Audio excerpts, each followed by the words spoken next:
Fried rice गर्दैछु तर आज फ्राइड राइसको क्रेभिङलाई चाहिँ रोक्न सकिनँ। Hi everyone, welcome back to my day 9 of my fried rice journey. आजको बिहानीको सुरुवात सधैँको रुटिन फलो गरेर जिम पुगेँ। आज मेरो लेग डे थियो।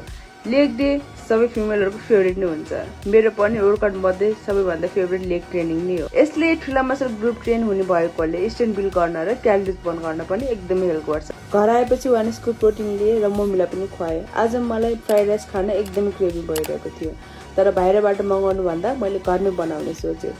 Boiled chicken, cabbage, onion, carrot, chilli, cucumber, garlic र राइसहरू मिक्स गरेर रेडी पारेँ।